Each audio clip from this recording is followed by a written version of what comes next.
जय हिंद साथियों। मैं अमित सिंह तोमर अमित लाइव एकेडमी पर आप सभी का स्वागत करता हूं दोस्तों। तो दोस्तों पिछली क्लास में हमने पॉपुलेशन को देखा था, है ना। तो इसमें वर्ल्ड और इंडिया के पॉपुलेशन को देखा था दोस्तों। तो ये दोस्तों हमारी 28 नंबर की क्लास है, जिसमें कि हम दोस्तों 31वां चैप्टर आप देख रहे होंगे, प्रवास कारण एवं प्रभाव को देखेंगे दोस्तों। तो लाइक शेयर सब्सक्राइब और कमेंट करते रहना। अगर सब्सक्राइब नहीं कर रहा हो तो घंटी के बटन को प्रेस करके सब्सक्राइब कर देना, उसमें ऑल नोटिफिकेशन करना। और दोस्तों ऊपर के आई बटन में मैंने प्लेलिस्ट डाल दी, तो प्लेलिस्ट में जाकर पिछली पूरी क्लासेस देख लेना ताकि आपकी लिंक बन जाए। तो चलिए दोस्तों प्रवास कारण एवं प्रभाव को देखें।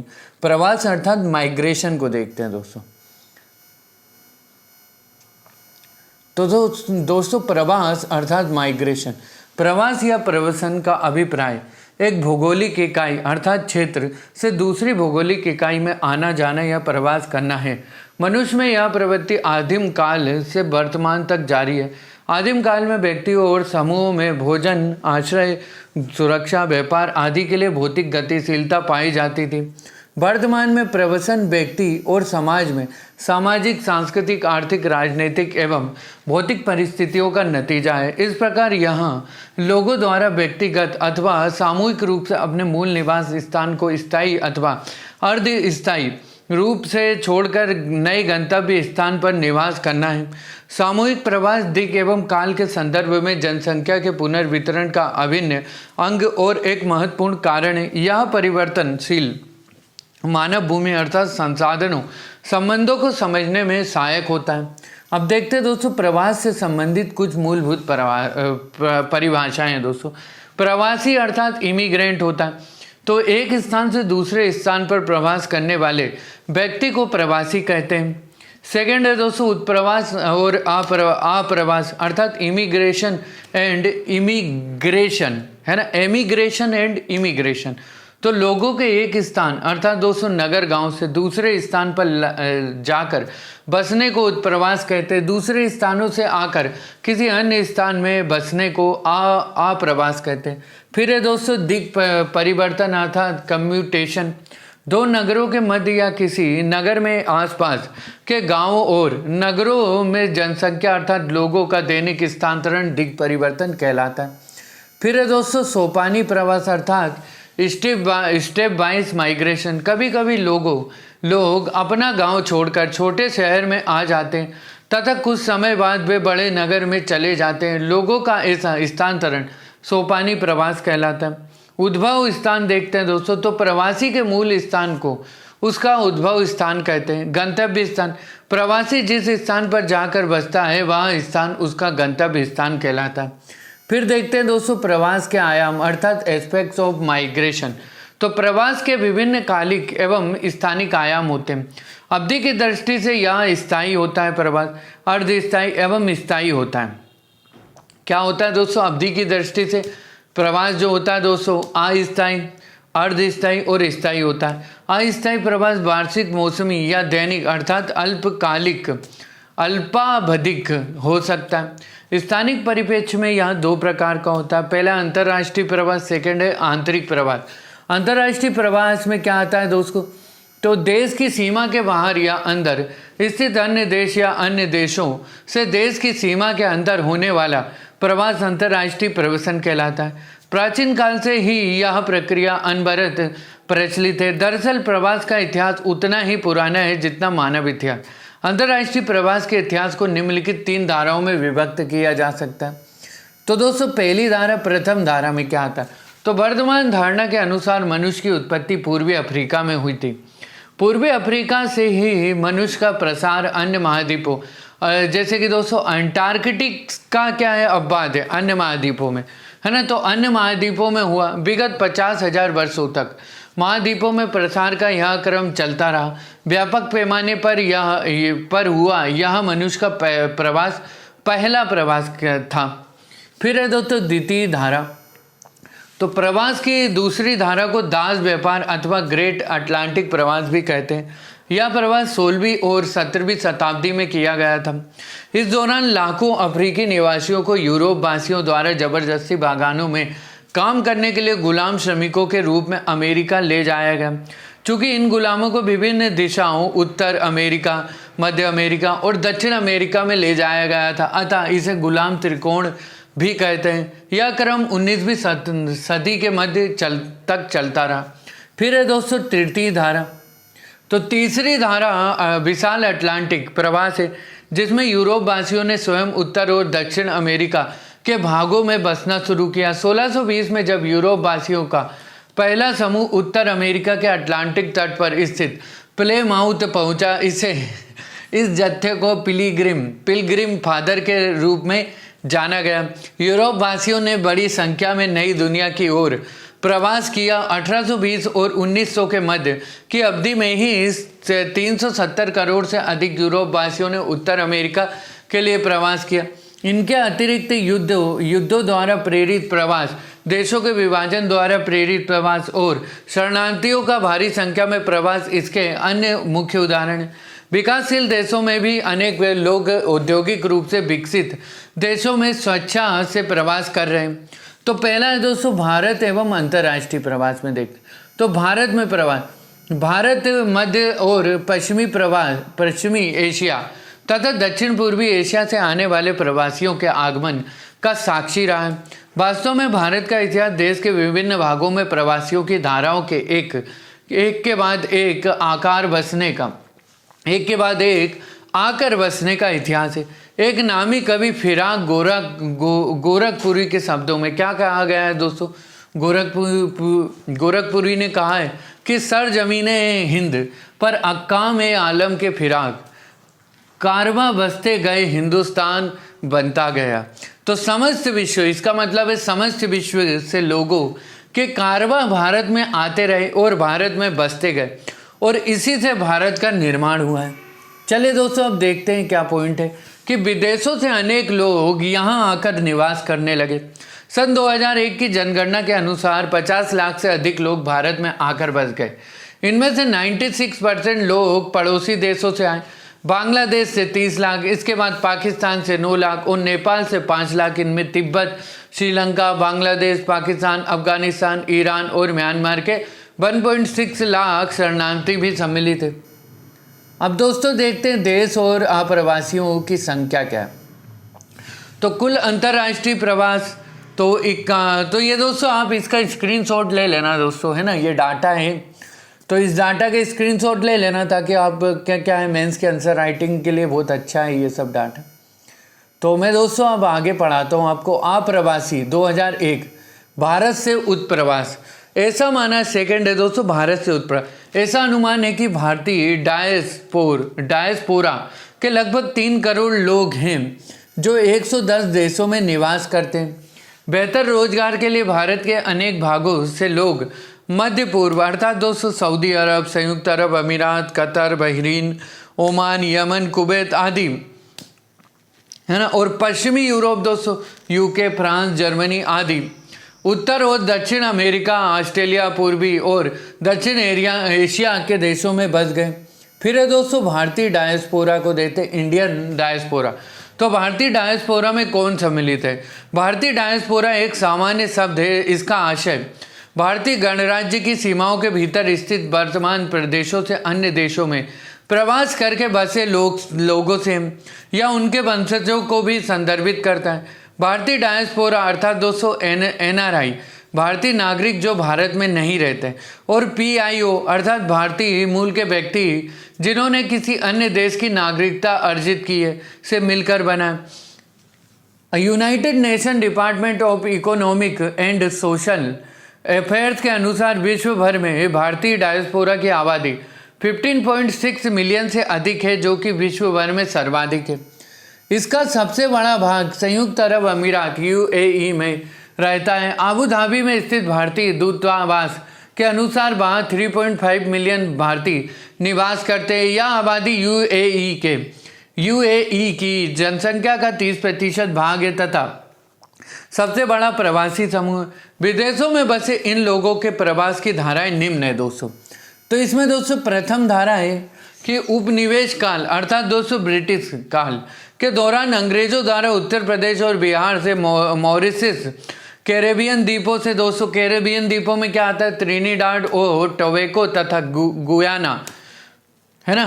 फिर दोस्तों कैरिबियन द्वीपों, फिजी और दक्षिण अफ्रीका में फ्रांसीसी और जर्मनों द्वारा रीयूनियन द्वीप, गुआडेलूप, मार्टिनिक और सूरीनाम में डच और पुर्तगालियों द्वारा गोवा, दमन और द्वीप से अंगोला, मोजाम्बिक व अन्य देशों में करारबद्ध लाखों श्रमिकों को रोपण कृषि में काम करने के लिए भेजा गया था।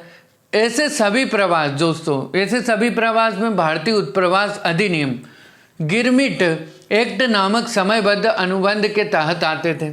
अब देखते हैं दोस्तों इसमें द्वितीय धारा में, तो द्वितीय धारा में जो है दोस्तों, प्रवासियों की दूसरी धारा में वर्तमान समय में व्यवसायी, शिल्पी, व्यापारी और फैक्ट्री मजदूर आर्थिक अवसरों की तलाश में निकटवर्ती देशों Thailand, Malaysia, Singapore, Indonesia, Brunei आदि देशों में व्यवसाय के लिए गए और यह प्रवृत्ति अब भी जारी है। 1970 के दशक में पश्चिम एशिया में हुई सहसा तेल वृद्धि द्वारा जनित श्रमिकों की मांग के कारण भारत से अर्धकुशल और कुशल श्रमिकों का नियमित बाह्य प्रवास हुआ। कुछ बाह्य प्रवास उद्यमियों, भंडार मालिकों, व्यवसायियों का भी पश्चिमी देशों में प्रवास हुआ। फिर दोस्तों तृतीय धारा को देखते हैं दोस्तों, तो प्रवासियों की तृतीय धारा में डॉक्टरों, अभियंताओं, 1960 के बाद अभियंताओं में दोस्तों, अर्थात इंजीनियरों में, है ना, अभियंताओं, सॉफ्टवेयर अभियंताओं, प्रबंध परामर्शदाताओं, वित्तीय विशेषज्ञों, है ना, संचार माध्यम से जुड़े व्यक्तियों और 1980 के बाद अन्य क्षेत्र विशेषज्ञ व वैज्ञानिक समाविष्ट थे, जिन्होंने संयुक्त राज्य America, Canada, United kingdom, Australia, New Zealand और जर्मनी इत्यादि में प्रवास किया। इन व्यवसायियों ने सर्वाधिक शिक्षित, उच्चतम अर्जन करने वाले और सफलतम समूहों में से एक होने की विशिष्टता का आनंद लिया। चलिए दोस्तों, यहाँ पे आपको भारतीय डायस्पोरा का वैश्वीकरण वितरण दिखाया जा रहा है। जैसा कि दोस्तों भारतीय डायस्पोरा अर्थात NRI, तो दोस्तों हमारे NRI कहाँ कहाँ जाके बसे हैं देख लेते हैं दोस्तों। जैसे कि 90% गल्फ में, एशिया पैसिफिक में 4% है, US में 10, UK में 7% है, साउथ ईस्ट एशिया में दोस्तों 32% है। तो चलिए दोस्तों अब आगे देखते हैं कि आंतरिक प्रवास क्या होता है। देश के भीतर एक स्थान से दूसरे स्थान पर होने वाले प्रवास को आंतरिक प्रवास कहते हैं। आंतरिक प्रवास के अंतर्गत 4 धाराएं सम्मिलित की जाती है। पहली है दोस्तों ग्रामीण से ग्रामीण, तो खेती हर देशों में एक ग्रामीण क्षेत्र से अन्य ग्रामीण क्षेत्र की ओर प्रवास अत्यंत महत्वपूर्ण है। भारत जैसे कृषि प्रधान देशों में ग्रामीण क्षेत्रों में रोजगार के बदलते प्रतिरूप के कारण जनसंख्या के क्षेत्रीय पुनर्वितरण की प्रवृत्ति में वृद्धि हुई है। फिर सेकंड है दोस्तों ग्रामीण से नगरी, तो विकासशील देशों में गांव से नगर की ओर होने वाला प्रवसन अधिक है। इन देशों में गांव से नगर की ओर होने वाले प्रवास के मुख्य 2 कारण हैं। पहला है दोस्तों रोजगार के उपयुक्त अवसरों के अभाव के कारण लोगों को गांव छोड़ने के लिए बाध्य होना पड़ता है, तथा शहरी चकाचौंध और सुविधाएं जैसे बेहतर शिक्षा एवं स्वास्थ्य गांव के लोगों को आकर्षित करती हैं। चलिए दोस्तों अब थर्ड देखते हैं नगरी से नगरी, तो उच्च नगरीकृत देशों तथा साथ ही विकासशील देशों में नगर से नगर की ओर प्रवास की प्रवृत्ति अधिक देखने को मिलती है। फिर लास्ट है दोस्तों फोर्थ है कि नगरी से ग्रामीण। वर्तमान में कई देशों में अर्ध नगरीय अथवा ग्रामीण क्षेत्रों में प्रवास का प्रचलन देखने को मिलता है। उच्च नगरीकृत देशों में ऐसा प्रवास अधिक होता है। नगरीय क्षेत्रों में अत्यधिक भीड़ भाड़ एवं पर्यावरण प्रदूषण से बचने हेतु साधन संपन्न धनी वर्ग नगरों से गांवों की ओर प्रवास करते हैं। चलिए दोस्तों अब देखते हैं अगले चैप्टर पे कि भारत, अगले पेज पे भारत में आंतरिक प्रवास की प्रवृत्तियाँ। तो दोस्तों इसमें है कि भारत में जनसंख्या की आंतरिक प्रवास प्रवृत्तियों को 2 वर्गों में विभाजित किया जा सकता है। पहला है दोस्तों राज्यांतरिक प्रवास और सेकंड है दोस्तों अंतर राज्यीय प्रवास। तो राज्यांतरिक प्रवास में दोस्तों आता है कि किसी राज्य की सीमाओं के भीतर होने वाला प्रवास राज्यांतरिक प्रवास कहलाता है। यह प्रवास 2 प्रकार का हो सकता है। इसमें पहला है दोस्तों जिले के भीतर और सेकंड है दोस्तों जिले के बाहर। तो पहले प्रकार में जिले के भीतर ही एक स्थान से दूसरे स्थान पर प्रवास होता है, जबकि दूसरे प्रकार में लोग राज्य के भीतर ही एक जिले से दूसरे जिले में प्रवास करते। राज्यांतरिक प्रवास से राज्य की जनसंख्या में कोई परिवर्तन नहीं होता। फिर है दोस्तों अंतर राज्यीय प्रवास। तो देश के भीतर एक राज्य से दूसरे राज्य में होने वाला प्रवास अंतर्राज्यीय प्रवास कहलाता है। बिहार से महाराष्ट्र में जाकर बसना अंतर्राज्यीय प्रवास का उदाहरण है। राज्यों के मध्य बड़े पैमाने पर प्रवासन से प्रभावित दोनों राज्यों की जनसंख्या में परिवर्तन संभव है। तो दोस्तों डायग्राम दिया गया है आपको, भारत में आंतरिक प्रवास की प्रवृत्ति। तो इसका दोस्तों आप स्क्रीनशॉट ले लेना और स्क्रीनशॉट लेकर देख लेना कि किस तरीके से भारत में अंतर्राज्य प्रवास होता है ना, कि मतलब मुंबई से दिल्ली कौन जाता है, गुजरात से मुंबई कितने लोग जाते हैं, या फिर बिहार से मुंबई कितने लोग जाते हैं, है ना। तो दोस्तों इसका स्क्रीनशॉट ले लेना, पूरा दिखा देता हूँ आपको दोस्तों। चलिए दोस्तों अब आगे देखते हैं कि प्रवास में स्थानिक भिन्नताएं क्या क्या होती हैं।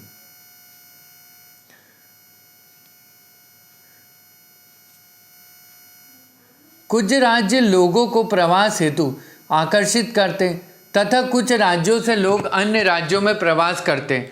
महाराष्ट्र, दिल्ली, गुजरात और हरियाणा जैसे राज्य, उत्तर प्रदेश, बिहार इत्यादि जैसे अन्य राज्यों से प्रवासियों को आकर्षित करते हैं।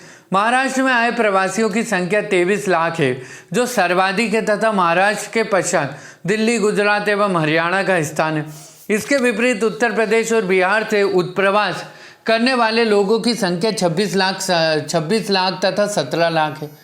चलिए दोस्तों अब आगे देखते हैं कि नगरीय समूह में से मुंबई में सर्वाधिक संख्या में प्रवासी आए हैं। इससे में सर्वाधिक भाग अंतर्राज्यीय प्रवासियों का था, अर्थात महाराष्ट्र राज्य के लोगों की संख्या सर्वाधिक थी। यह अंतर मुख्य रूप से राज्य के आकार के कारण है, जिसमें ये नगरीय समूहन स्थित है। अब भारत की जनगणना एवं प्रवास को देखते हैं दोस्तों।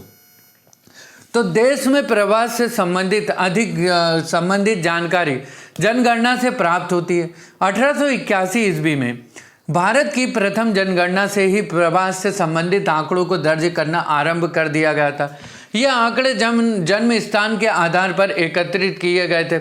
1961 की जनगणना में प्रथम संशोधन कर 2 घटक जोड़े गए। ये दो घटक जन्म स्थान और निवास की अवधि, अर्थात निवास की अवधि क्या है दोस्तों, यदि व्यक्ति का गणना के स्थान से अन्यत्र जन्म हुआ हो।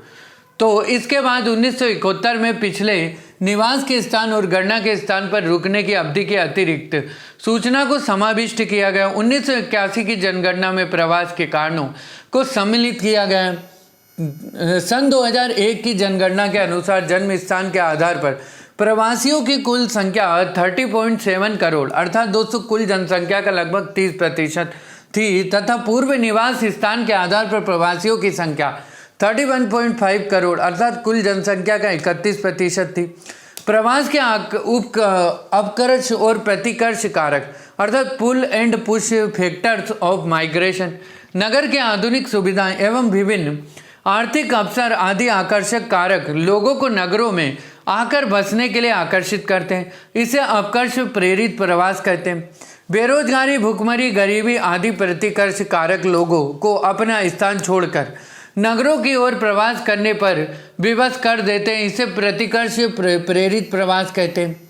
जीवन की बेहतर एवं आधुनिक सुविधाओं, अर्थात दोस्तों क्या है कि रोजगार के बेहतर अवसर, नियमित रोजगार, उच्च वेतन, शिक्षा की बेहतर सुविधाएं, स्वास्थ्य सेवाएं, मनोरंजन आदि, है ना। तो जीवन की बेहतर एवं आधुनिक सुविधाओं के लिए ही ग्रामीण क्षेत्रों को छोड़कर लोग मुंबई, चेन्नई या दिल्ली जैसे महानगरों में जाते हैं। गाँवों में सीमित संसाधनों के कारण सभी लोगों को आजीविका नहीं मिल पाती। जो लोग गाँव में आजीविका प्राप्त नहीं कर पाते उन्हें अधिशेष जनसंख्या कहते हैं। अब दोस्तों यहाँ पे आपको टेबल दी गई जिसमें प्रतिकर्ष कारक और आकर्षक कारक दिखाए गए। तो गरीबी के सामने दोस्तों प्रतिकर्ष कारक गरीबी है, तो अपकर्ष कारक क्या है, अवसर। फिर राजनीतिक उत्पीड़न के सामने शिक्षा है। पर्यावरणीय संकट के सामने आर्थिक प्रोत्साहन, अधिक वेतन। और भूखमरी प्रतिकर्ष कारक के सामने अपकर्ष कारक है स्थिरता। और युद्ध प्रतिकर्ष कारक के सामने अपकर्ष कारक है रोजगार। सुविधाओं की कमी के सामने उपभोग है और जनसंख्या के दबाव के सामने बेहतर सुविधाएं। बेरोजगारी के सामने लोकप्रिय संस्कृति है और संसाधनों में कमी के सामने राजनीतिक स्वतंत्रता। कर्ज के सामने विवाह। तो ये दोस्तों प्रवास के प्रतिकर्ष एवं अपकर्ष कारक है। चले दोस्तों अब प्रवास के कारण देखते हैं। तो रीजंस ऑफ माइग्रेशन क्यों होता है ऐसा, मतलब उसके रीज़न ढूंढते।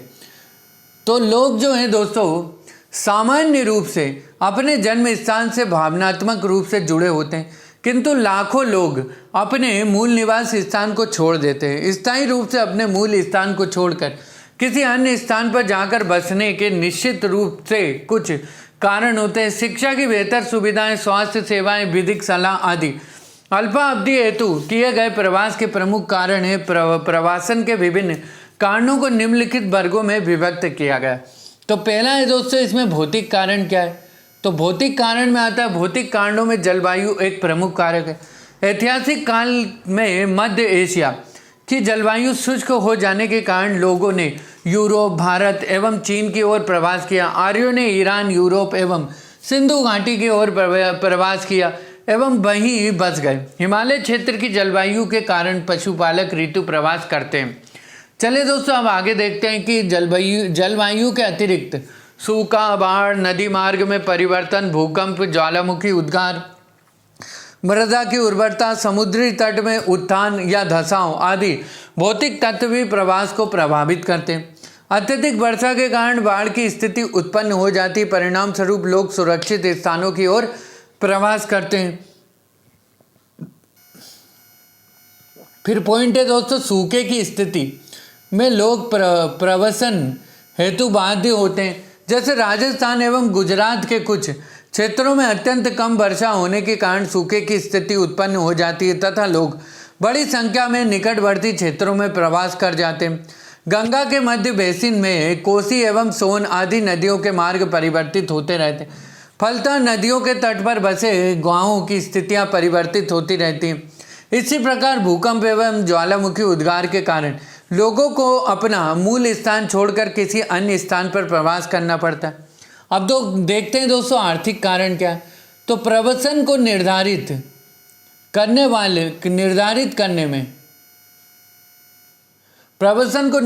करने में आर्थिक अवसरों की खोज, रोजगार, आवास की बेहतर सुविधाएं, उच्च वेतन, यातायात एवं व्यापार की सुविधाएं, औद्योगिक विकास, सिंचाई की सुविधा एवं खनिज संपदा की प्राप्ति आदि आर्थिक कारकों की महत्वपूर्ण भूमिका।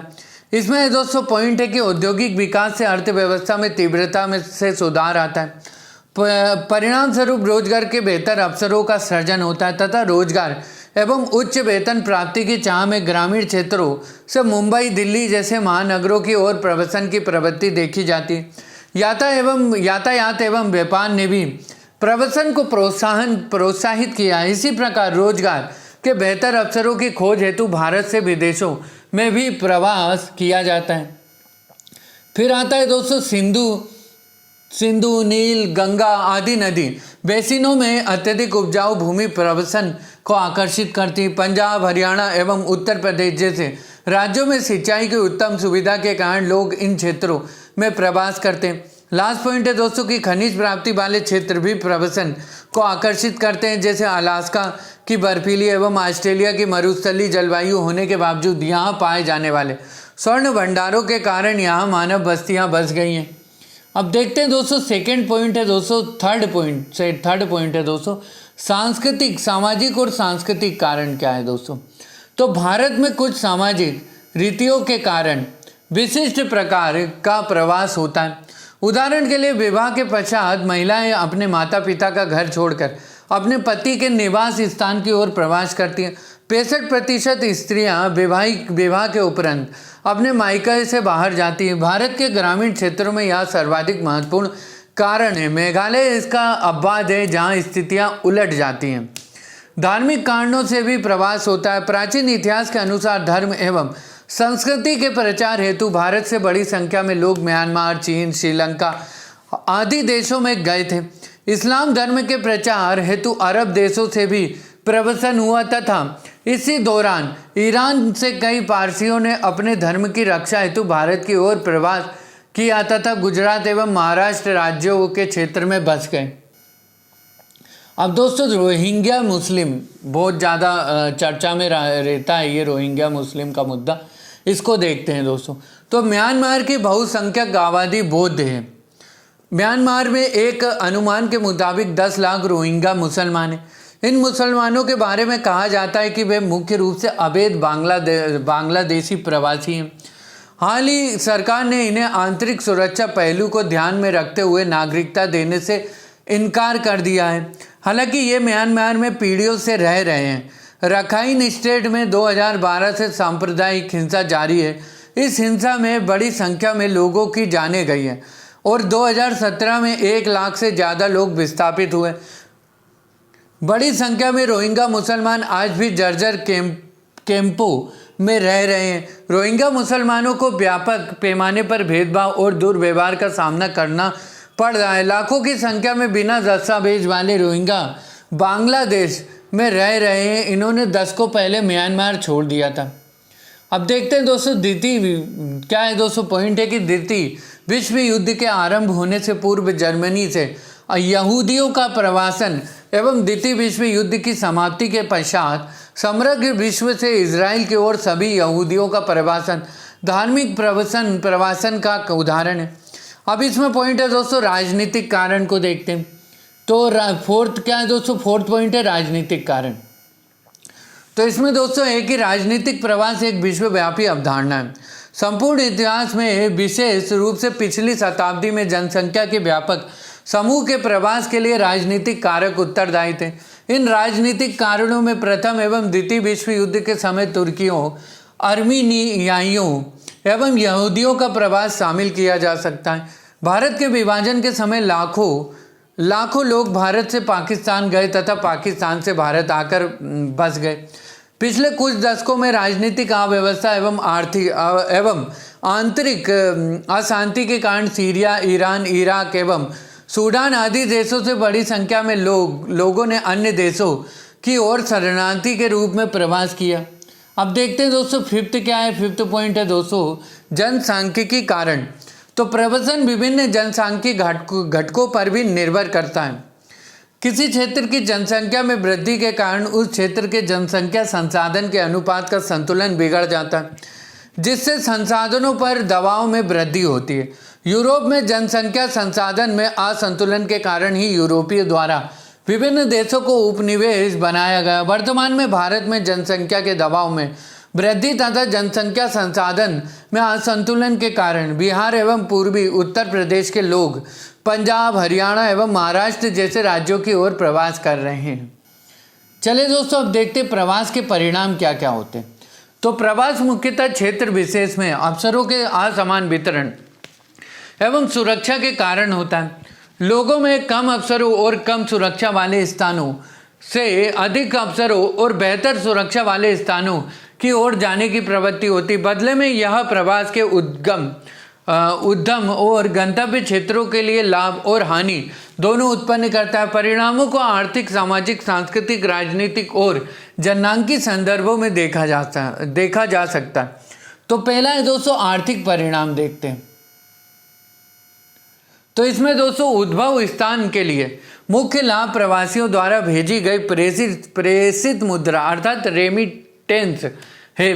अंतर्राष्ट्रीय प्रवासियों द्वारा भेजी गई राशि विदेशी मुद्रा भंडार के प्रमुख स्रोतों में से एक है।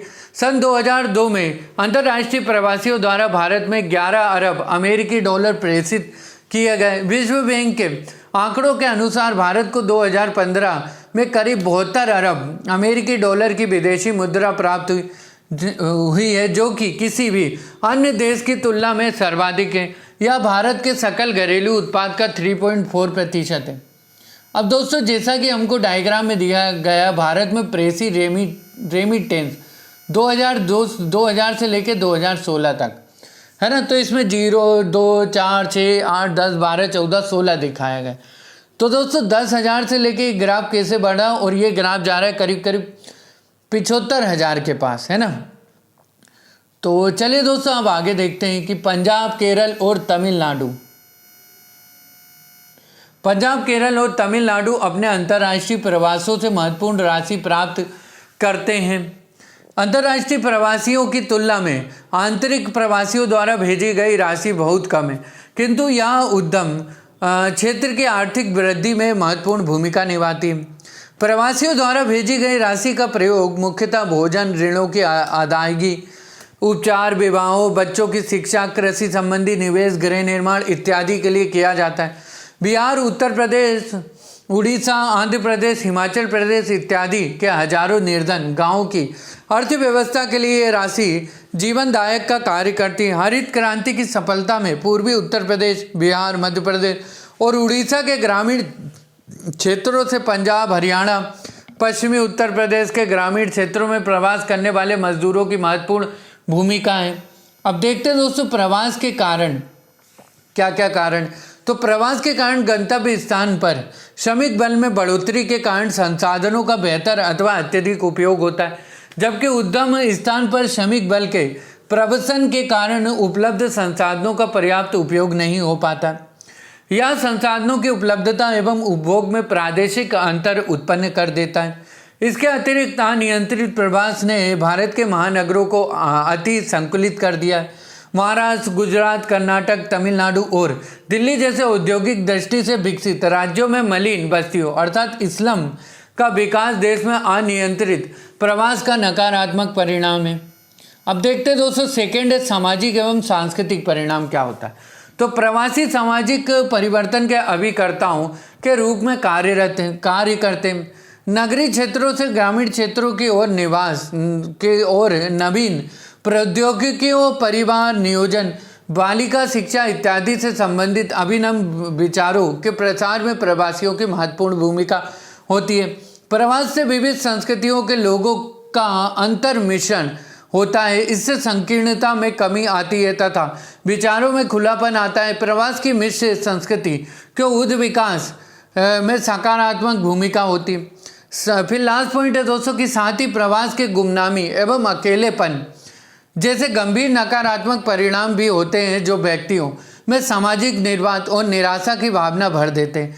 निराशा लोगों को अपराध और नशीली दवाओं के सेवन जैसी असामाजिक गतिविधियों के जाल में फंसने के लिए प्रेरित कर सकती है। साथ ही आत्महत्या जैसी दुर्भाग्यपूर्ण घटनाओं के लिए भी उत्तरदायी होती है। फिर है दोस्तों थर्ड है जननांगी परिणाम। तो इसमें दोस्तों प्रवास से देश में जनसंख्या का पुनर्वितरण होता है। नगरों की जनसंख्या की वृद्धि में ग्रामीण क्षेत्रों से नगरीय क्षेत्रों की ओर होने वाले प्रवास का महत्वपूर्ण योगदान है। ग्रामीण क्षेत्रों से कुशल एवं दक्ष युवक युवतियों का प्रवास ग्रामीण जननांगी संगठन को प्रतिकूल रूप से प्रभावित करता है। उद्भव क्षेत्र से गंतव्य क्षेत्रों की इन उच्च शिक्षा प्राप्त योग्य लोगों के प्रवास से उच्च गुणवत्ता का भी पलायन होता है। इसे प्रतिभा पलायन अथवा ब्रेन ड्रेन कहते हैं। उत्तराखंड, राजस्थान, मध्य प्रदेश और पूर्वी महाराष्ट्र से होने वाले उत्प्रवास ने इन राज्यों की आयु एवं लिंग संरचना में गंभीर असंतुलन पैदा कर दिया। ऐसे ही असंतुलन उन राज्यों में भी उत्पन्न हो गए हैं जिनमें ये प्रवासी जाते हैं। फोर्थ है दोस्तों पर्यावरणीय परिणाम।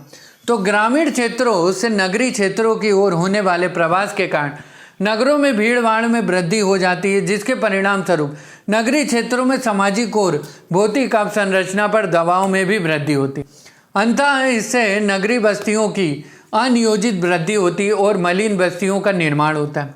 इसके अतिरिक्त प्राकृतिक संसाधनों के अति दोहन के कारण नगरों में भूजल स्तर में कमी आ जाती है तथा वायु प्रदूषण, बाहित मल के निपटान और ठोस कचरे के प्रबंधन जैसी गंभीर समस्याएं विकराल रूप धारण कर लेती। फिफ्थ है दोस्तों अन्य परिणाम में देखते हैं दोस्तों। तो प्रवास का क्या मतलब, विवाहजन्य प्रवास को छोड़कर सभी प्रवास। तो दोस्तों स्त्रियों के जीवन स्तर को अप्रत्यक्ष अथवा परोक्ष रूप से प्रभावित करता है। ग्रामीण क्षेत्रों से पुरुषों के प्रवास के कारण गांव में उनकी पत्नियों पर मानसिक और शारीरिक कार्यों का बोझ बढ़ जाता है। शिक्षा अथवा रोजगार के लिए स्त्रियों का प्रवास उन्हें आत्मनिर्भर बनाता है तथा साथ ही अर्थव्यवस्था में उनकी भूमिका में वृद्धि करता है। किंतु इसके साथ ही प्रवास द्वारा उनकी सुभेद्यता अर्थात क्या दोस्तों सुभेद्यता क्या है, बढ़ जाती है। क्या है दोस्तों सुभेद्यता अर्थात वल्नरेबिलिटी बढ़ जाती, परिणाम स्वरूप उनके शोषण के अवसरों में वृद्धि होती। अब दोस्तों देखते हैं फिर पॉइंट है कि उद्भव क्षेत्रों के दृष्टिकोण से यदि प्रेषित मुद्रा अर्थात रेमिटेंस प्रवास के प्रमुख लाभ है तो मानव संसाधन विशेष रूप से कुशल लोगों का अर्थ उसकी गंभीर लागत है। वर्तमान में अत्यंत कुशल लोगों कि समग्र विश्व में भारी मांग है। अत्यंत गतिशील औद्योगिक अर्थव्यवस्था वाले विकसित देश गरीब क्षेत्रों से उच्च प्रशिक्षित व्यवसायियों को बड़ी संख्या में आकर्षित कर रहे हैं। परिणाम स्वरूप उद्भव क्षेत्रों का विकास नहीं हो पाता। विभिन्न क्षेत्रों जैसे कि दोस्तों क्या है, विदेशों में विभिन्न क्षेत्रों जैसे विज्ञान, प्रौद्योगिकी, कला और संस्कृति आदि में भारतीय डायस्पोरा अपनी उपलब्धियों द्वारा भारत की बेहतर छवि प्रस्तुत करने में योगदान करते हैं।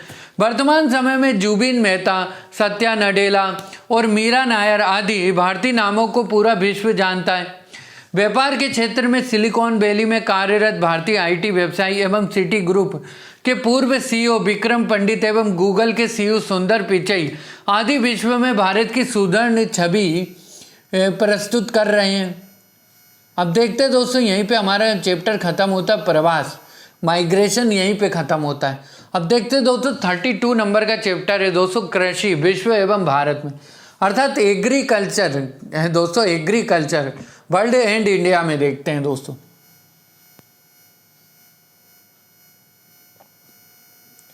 तो इसमें दोस्तों कृषि इंट्रोडक्शन, तो मानवीय आर्थिक क्रियाओं में कृषि सबसे अधिक प्राचीन, प्रचलित और महत्वपूर्ण क्षेत्रों में से। विश्व की लगभग आधी जनसंख्या आज भी कृषि में संलग्न है। यद्यपि विकसित देशों में 10% लोग कृषि में लगे हैं, परंतु अधिकांश विकासशील देशों में लगभग 70% लोगों का मुख्य व्यवसाय कृषि ही है।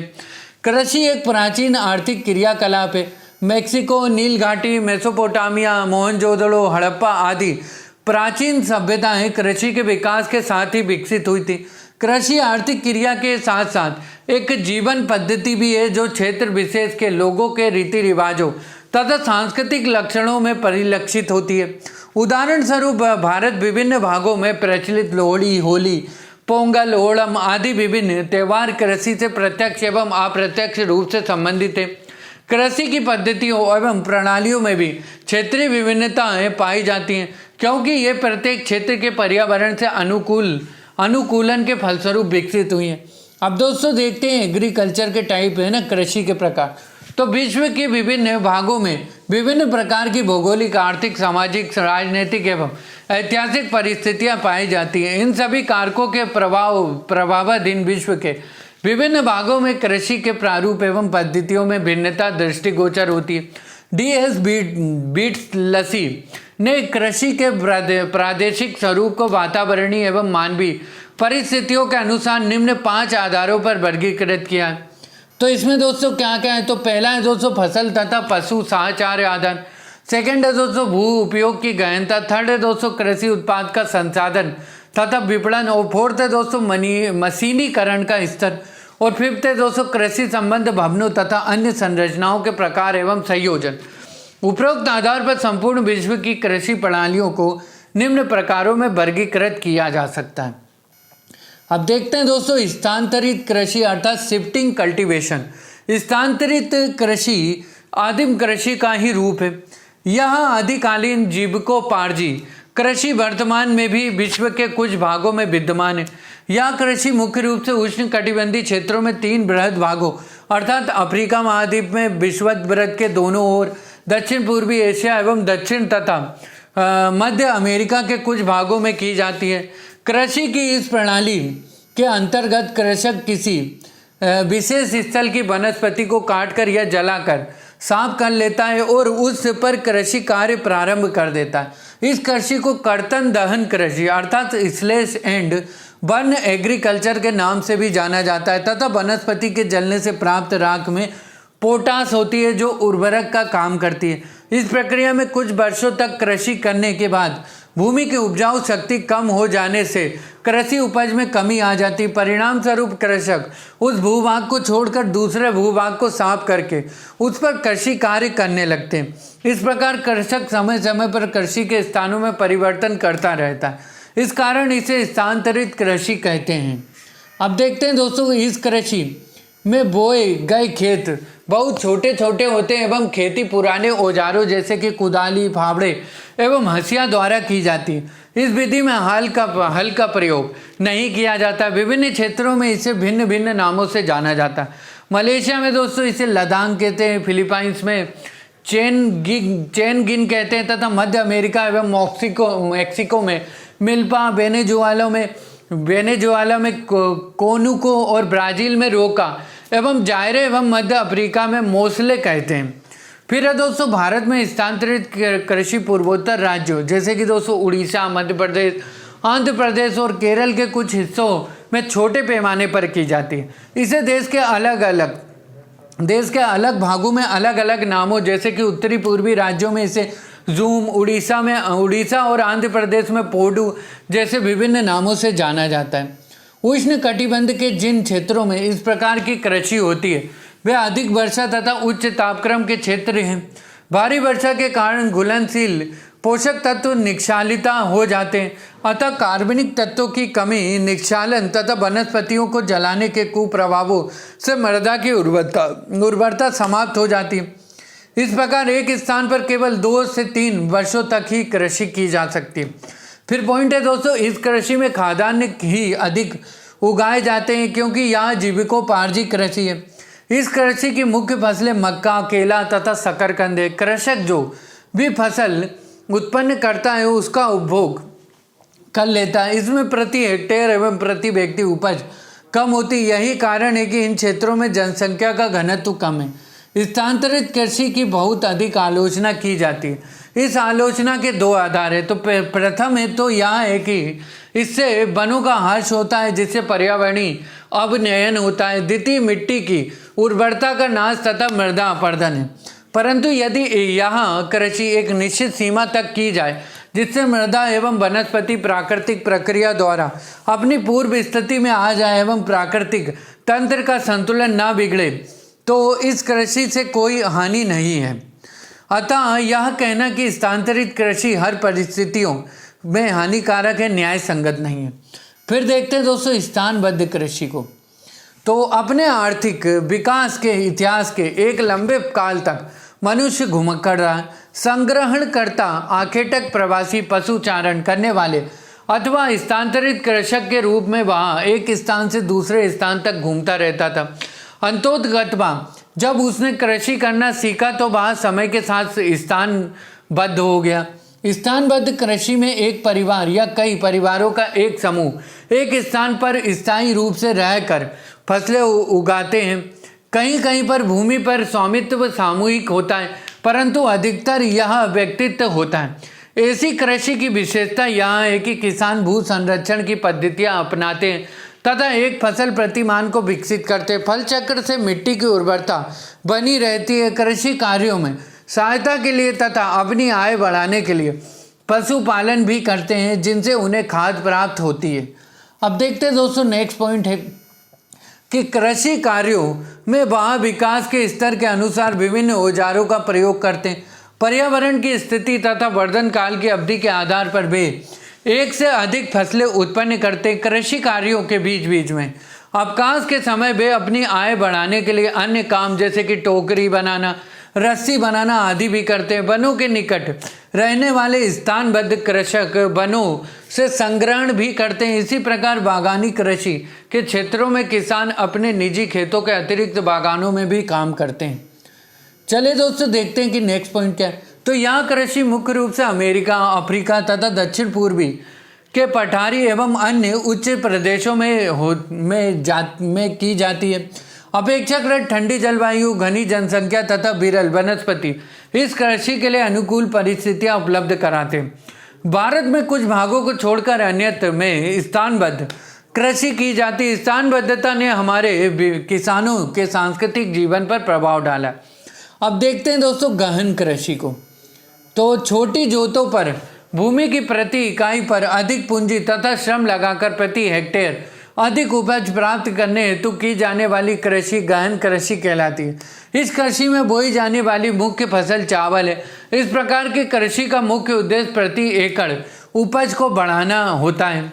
इसमें एक किसान अपने परिवार के सदस्यों के साथ अपनी छोटी जोत पर कार्य करते हैं, उच्च उपज वाले बीजों का प्रयोग करते हैं, यथासंभव अधिक कंपोस्ट तथा रासायनिक उर्वरकों का प्रयोग करके मृदा की उर्वरता को बनाए रखते हैं, सिंचाई का प्रबंध करके फसल की सफलता के उपाय करते हैं, पौधों के संरक्षण के उपाय के लिए कीटनाशक दवाओं का प्रयोग करते हैं। इस प्रकार प्रति हेक्टेयर पूंजी निवेश तो बढ़ जाता है, परंतु प्रति एकड़ उपज भी अधिक प्राप्त होती है। गहन कृषि के क्षेत्र वे हैं जिनमें जनसंख्या का घनत्व अधिक है तथा कृषि योग्य भूमि पर दबाव अधिक है। Japan, Bangladesh, Philippines, Malaysia, Thailand, Vietnam, Bharat तथा इंडोनेशिया आदि इस प्रकार के कृषि देशों के उदाहरण।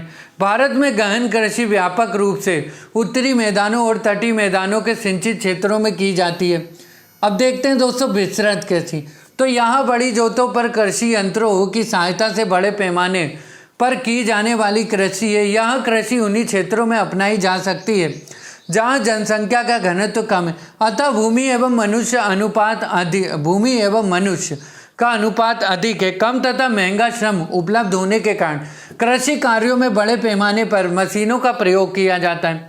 विस्तृत कृषि की एक महत्वपूर्ण विशेषता यह है कि इसमें प्रति हेक्टेयर उपज अपेक्षाकृत कम होती है, परंतु कुल उत्पादन अधिक होता है। इसका कारण कृषित भूमि का क्षेत्रफल बड़ा होना है। कम संख्या में श्रम लगाए जाने के कारण प्रति व्यक्ति उत्पादन अधिक होता है। फिर है दोस्तों विस्तृत कृषि मुख्यतः विकसित अर्थव्यवस्था वाले देश में होती है। विश्व में विस्तृत कृषि के प्रमुख क्षेत्र कनाडा तथा संयुक्त राज्य अमेरिका के प्रेरी प्रदेश है, अर्जेंटीना के पंपा, सोवियत संघ का स्टेपी क्षेत्र तथा ऑस्ट्रेलिया के डाउन्स है।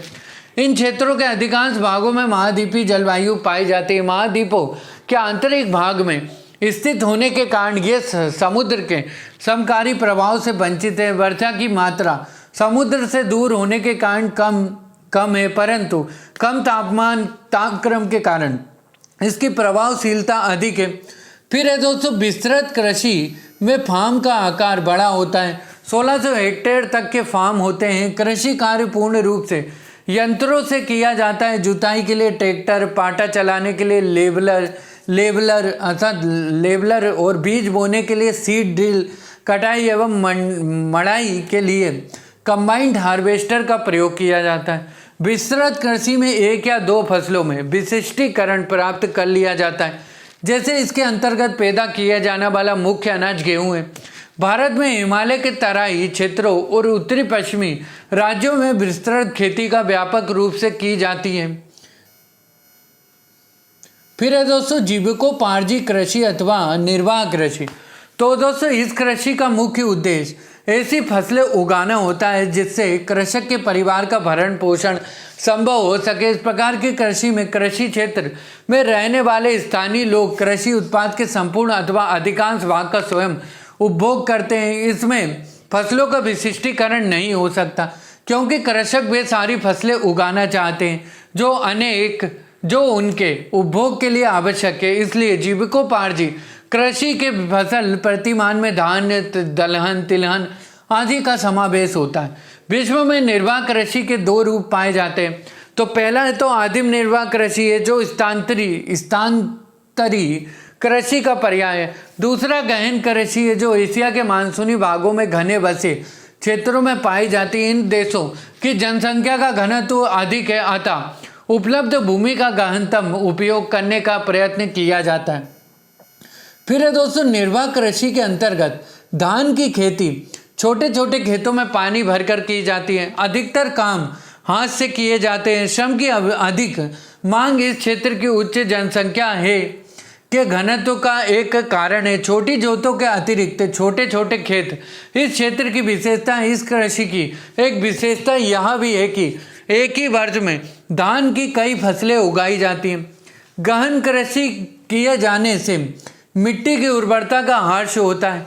कृषक उर्वरता नष्ट ना हो इस हेतु हरी खाद, गोबर, कंपोस्ट एवं रासायनिक उर्वरकों का प्रयोग किया जाता है। जापान में प्रति हेक्टेयर रासायनिक उर्वरकों का सबसे अधिक उपयोग किया जाता है। फिर है दोस्तों पॉइंट है कि जिन भागों में धान की कृषि के लिए वर्षा अपर्याप्त है अथवा वर्धन काल सीमित है, वहां धान के अतिरिक्त अन्य फसलें उगाई जाती, जैसे गेहूं, जौ, मक्का, ज्वार, बाजरा, सोयाबीन, तिलहन तथा दलहन आदि। भारत के प्रायद्वीपीय पठार, उत्तरी चीन, मंचूरिया तथा उत्तरी कोरिया में धान के साथ साथ अन्य फसलें भी उगाई जाती हैं। बर्मा के शुष्क भागों में ज्वार, बाजरा मुख्य फसलें। फिर है दोस्तों गहन कृषि के दो प्रकार है ना। तो इसमें दोस्तों पहला पॉइंट है कि चावल प्रधान गहन निर्वाह कृषि। तो इसमें दोस्तों एक ही इसमें चावल प्रधान फसल होती है, इसलिए यहाँ एक फसली कृषि कहलाती। अधिक जनसंख्या घनत्व के कारण खेतों का आकार छोटा होता है एवं कृषि कार्य में कृषक का संपूर्ण परिवार लगा रहता है। भूमि का गहन उपयोग होता है एवं यंत्रों की अपेक्षा मानव श्रम का अधिक महत्व है। इन क्षेत्रों में वर्षा पर्याप्त मात्रा में हो जाती है तथा नदियों द्वारा निक्षेपित उपजाऊ मिट्टी की प्रचुरता होती है तथा उर्वरता बनाए रखने के लिए पशुओं के गोबर की खाद एवं हरी खाद का उपयोग किया जाता है। इस कृषि में प्रति इकाई उत्पादन अधिक होता है परंतु प्रति कृषक उत्पादन कम है। भारत बांग्लादेश के गंगा ब्रह्मपुत्र डेल्टा व निचला मैदान, कंबोडिया व वियतनाम के मेकांग नदी का बाढ़ के मैदान आदि प्रमुख उत्पादक क्षेत्र हैं। सेकेंड दोस्तों इसमें कि चावल रहित गहन निर्वाह कृषि। तो मानसून एशिया के अनेक भागों में उच्चावास जलवायु, मृदा तथा अन्य भौगोलिक कारकों की भिन्नता के कारण धान की फसल उगाना प्रायः संभव नहीं है। उत्तरी चीन, मंचूरिया, उत्तरी कोरिया एवं उत्तरी जापान में गेहूं, सोयाबीन, जौ एवं सोरगम बोया जाता है। भारत में सिंधु गंगा के मैदान के पश्चिमी भाग में गेहूं, दक्षिणी व पश्चिमी शुष्क प्रदेश में ज्वार, बाजरा प्रमुखता रूप से उगाया जाता है। इस कृषि की अधिकतर विशेषताएं वो ही हैं जो चावल प्रधान कृषि की है, केवल अंतर यह है कि इसमें सिंचाई की जाती है। फिर आता है दोस्तों वाणिज्यिक कृषि। तो इस प्रकार की कृषि का मुख्य उद्देश्य कृषि उत्पादों को बाजार में बेचने के लिए पैदा करना होता है, अतः उत्पादन में फसल विशिष्टीकरण इसकी मुख्य विशेषता है। संसार में यहाँ कृषि मुख्यतः दो रूपों में पाई जाती है। तो पहला है दोस्तों इसमें मध्य अक्षांशों में वाणिज्यिक अन्य कृषि एवं उष्ण, सेकेंड है दोस्तों उष्ण कटिबंधों में रोपण कृषि। तो वाणिज्यिक अन्य कृषि क्या है? कृषि का यह प्रकार मुख्य रूप से मध्य अक्षांशों के आंतरिक अर्ध शुष्क प्रदेशों में पाया जाता है। इनकी मुख्य फसल गेहूं है, यद्यपि अन्य फसलें क्या है दोस्तों, जैसे कि मक्का हो गया, रो हो गया, मक्का हो गया, जौ हो गया, राई एवं जई आदि उगाई जाती। देखते हैं दोस्तों कि यहाँ मुख्य रूप से उत्तरी अमेरिका के प्रायरी क्षेत्र, सोवियत संघ के यूक्रेन क्षेत्र, पश्चिमी यूरोप, दक्षिण अमेरिका में अर्जेंटीना, ऑस्ट्रेलिया के दक्षिणी भागों में, दक्षिण एशिया में भारत के पंजाब, हरियाणा और पश्चिमी उत्तर प्रदेश के मैदानों में प्रचलित है। इस कृषि में खेतों का आकार बहुत बड़ा होता है एवं खेत से फसल काटने तक सभी कार्य मशीनों द्वारा किया जाते हैं। इसमें प्रति व्यक्ति उत्पादन अधिक होता है परंतु प्रति एकड़ उत्पादन कम होता है। भारत में वाणिज्यिक कृषि बहुत बड़े स्तर पर तो नहीं की जाती परंतु हरित क्रांति के बाद कुछ हद तक कृषि का वाणिज्यिकरण हुआ है। यहाँ पर सीमित मशीनीकरण हुआ है। अब देखते हैं दोस्तों रोपण कृषि को। तो रोपण कृषि एक विशेष प्रकार की कृषि है जिसका ऐतिहासिक विकास उपनिवेश काल में यूरोपीय देशों द्वारा किया गया। यह संगठित एवं व्यवस्थित कृषि है जिसकी तुलना भी निर्माण उद्योग से की जा सकती है। इसकी परंपरागत विशेषताएं निम्न है। तो यहाँ उष्ण कटिबंधीय क्षेत्रों के विरल जनसंख्या घनत्व वाले बहुत बड़े क्षेत्र पर की जाने वाली कृषि है। इस कृषि का मुख्य उद्देश्य व्यापार है। प्रारंभ में उपनिवेशी देशों ने पूंजी निवेश किया तथा बड़ी संख्या में स्थानीय मजदूरों या बाहर से लाए गए बंधुआ मजदूरों के श्रम से कृषि कार्य शुरू किया। बड़े फार्मों का प्रबंध पूर्णतः उपनिवेशी देशों के लोगों के हाथ में था। फसल विशिष्टीकरण का इसका मुख्य ध्येय होता है ताकि एक फसल का बड़े पैमाने पर उत्पादन करके व्यापार किया जा सके। उदाहरण के लिए भारत में असम की पहाड़ियों, दार्जिलिंग तथा श्रीलंका के चाय के बागान, मलेशिया के रबर के बागान, ब्राजील के कॉफ़ी के बागान आदि हैं। इस कृषि में श्रम तथा पूंजी अधिक लगते हैं। इसमें अधिकांश कार्य बागान पर ही किए जाते हैं। विश्व के अधिकांश रोपण कृषि क्षेत्र उष्ण कटिबंधीय क्षेत्र के तटीय भागों, नौगम्य नदियों के किनारे अथवा रेल एवं सड़क मार्गों के निकट स्थित है। सस्ते परिवहन के साधन इस प्रकार की व्यापारोन्मुख कृषि के लिए आवश्यक है। विभिन्न देशों में रोपण कृषि के अंतर्गत बागानों का आकार भिन्न भिन्न है। सामान्यतः इनका आकार 4 हेक्टेयर से 40 हेक्टेयर तक होता है, परंतु कहीं कहीं पर ये बागान बहुत बड़े आकार के हैं। भारत में रोपण कृषि के अंतर्गत चाय, कॉफ़ी, मसालों, नारियल और रबड़ का उत्पादन किया जाता है। फिर है दोस्तों मिश्रित कृषि अर्थात मिक्स्ड एग्रीकल्चर। तो मिश्रित कृषि में फसल उत्पादन के साथ साथ पशुपालन पर भी उतना ही बल दिया जाता है। फसल एवं पशुपालन का एक अच्छा संयोजन इस कृषि की विशेषता है। इस कृषि में फसल केवल खाद्यान्न प्राप्त करने के लिए ही नहीं पैदा की जाती है, बल्कि इनके साथ साथ चारे तथा नकदी फसलें भी उसी पैमाने पर उगाई जाती हैं। फिर है दोस्तों मिश्रित कृषि पूर्वी संयुक्त राज्य अमेरिका, पश्चिमी यूरोप तथा सोवियत संघ के उपजाऊ त्रिकोण। अर्थात दोस्तों सोवियत संघ का उपजाऊ त्रिकोण क्या है? लेनिनग्राड, ओडेसा, इर्कुटस्क को मिलाकर बनने वाला त्रिभुज क्या कहलाता है? तो ये कहलाता है दोस्तों सोवियत संघ का उपजाऊ त्रिकोण। तो सोवियत संघ के उपजाऊ त्रिकोण में प्रचलित है। संयुक्त राज्य अमेरिका का मिश्रित कृषि क्षेत्र मक्के की पेटी है। मक्के का प्रयोग पशुओं को खिलाने के लिए किया जाता है। इसके अतिरिक्त जई, गेहूं तथा घास भी पैदा की जाती है। सोवियत संघ के मिश्रित कृषि के क्षेत्र में गेहूं, आलू, चुकंदर भी पैदा किए जाते हैं और साथ ही पशुपालन भी किया जाता है। सूरजमुखी की खेती भी इसी क्षेत्र में की जाने लगी है। यहाँ पर आलू, गेहूं एवं राई इत्यादि का उपयोग चारे की तरह किया जाता है। पश्चिमी यूरोप में मिश्रित कृषि फ्रांस, जर्मन संघीय गणराज्य, यूनाइटेड किंगडम, नीदरलैंड, डेनमार्क तथा आयरलैंड में की जाती है। अब देखते हैं दोस्तों डेयरी कृषि को। तो दूध तथा अन्य दुग्ध उत्पादों की नगरीय मांग की आपूर्ति हेतु दुधारू पशुओं, विशेषतः गायों के पालन को डेयरी फार्मिंग की संज्ञा दी जाती है। डेयरी कृषि का विकास यूरोप में औद्योगिकरण से सह संबंधित नगरीकरण के कारण हुआ है। नगरों में जनसंख्या की वृद्धि से दुग्ध उत्पादों की मांग में वृद्धि हुई है, जिसकी आपूर्ति के लिए डेयरी कृषि विकसित हुई है। यूरोपीय देशों के अतिरिक्त कनाडा, न्यूजीलैंड, दक्षिण पूर्वी ऑस्ट्रेलिया एवं तस्मानिया में भी डेयरी फार्मिंग की जाती है। साधारणतः डेयरी उद्योग नगरों के पास अवस्थित होता है, क्योंकि ये क्षेत्र ताज़ा दूध एवं अन्य डेयरी उत्पाद के अच्छे बाजार होते हैं। डेयरी व्यवसाय में श्रम की अधिक आवश्यकता होती है, क्योंकि पशुओं को चराने एवं देखरेख आदि कार्य मशीनें नहीं कर सकती।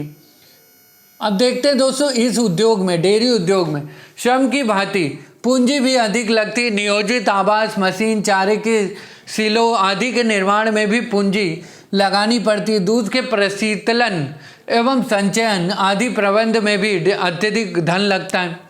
डेयरी कृषक दुग्ध उत्पादन के अतिरिक्त चारा, घास, मक्का, ओट तथा गेहूं का उत्पादन भी करता है, जो चारे के रूप में प्रयोग किए जाते हैं।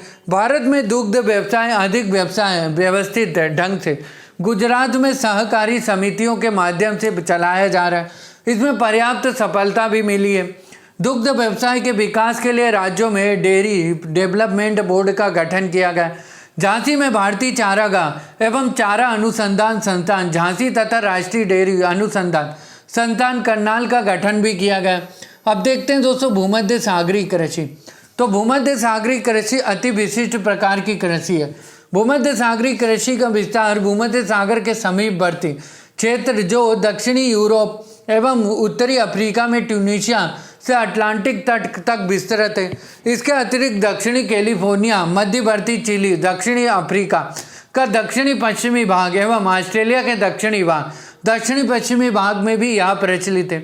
खट्टे फलों की आपूर्ति करने में यह क्षेत्र महत्वपूर्ण है। अंगूर की कृषि भूमध्य सागरीय क्षेत्र की विशेषता है।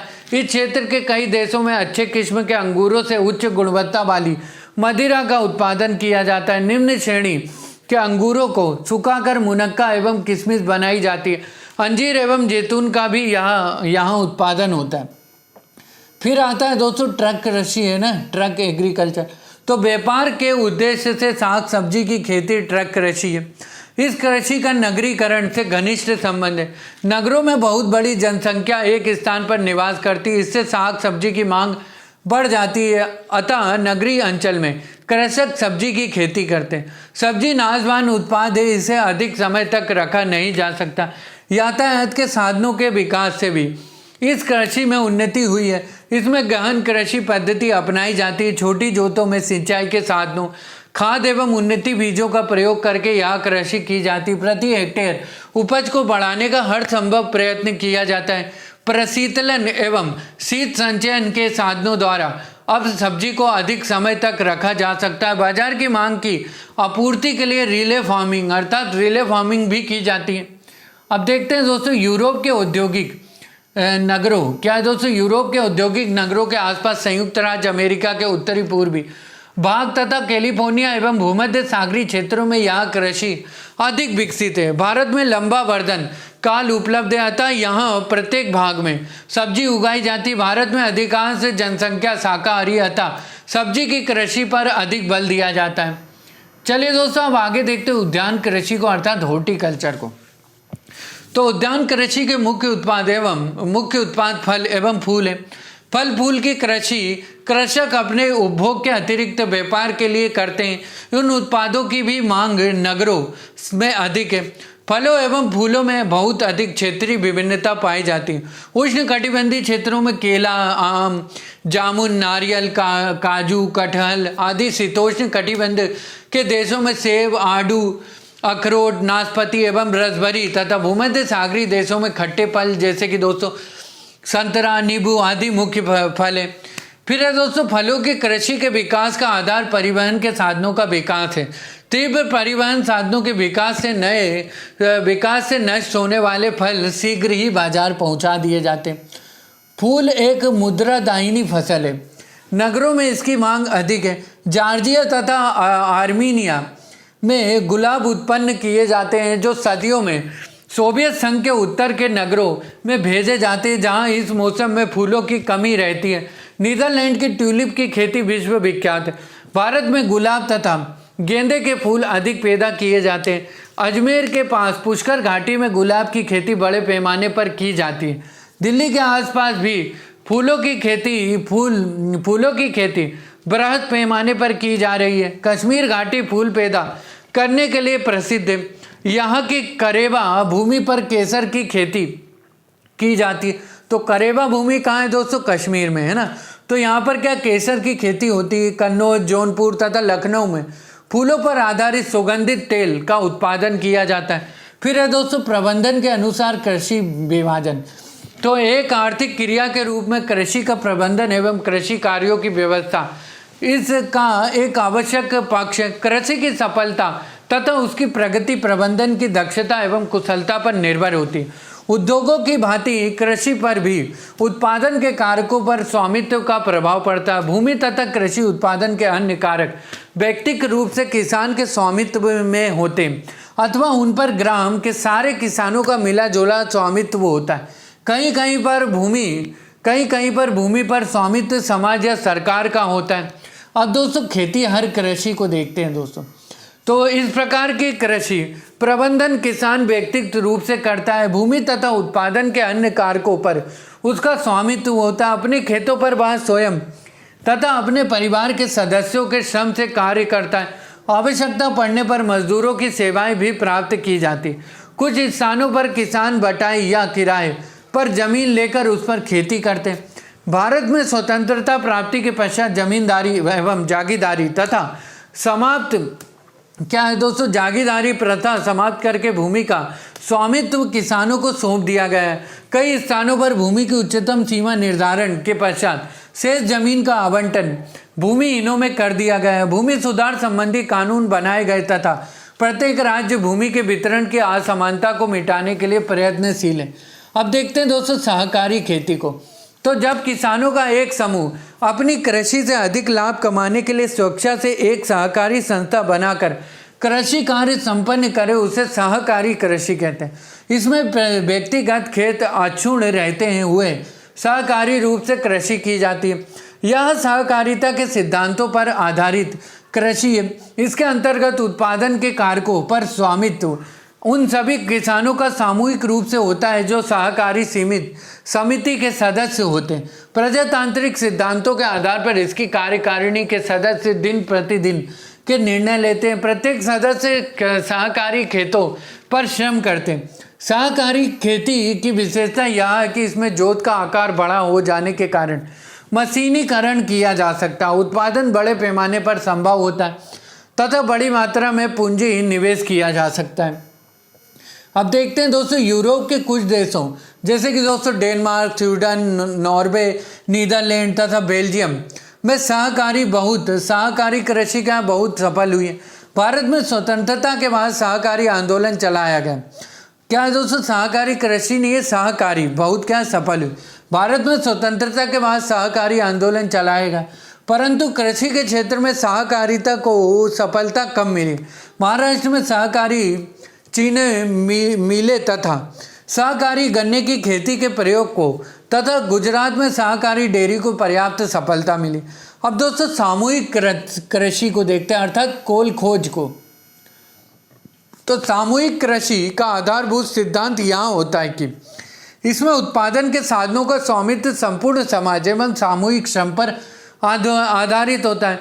कृषि का यह प्रकार पूर्व सोवियत संघ में प्रारंभ हुआ तथा जहां कृषि की दशा सुधारने एवं उत्पादन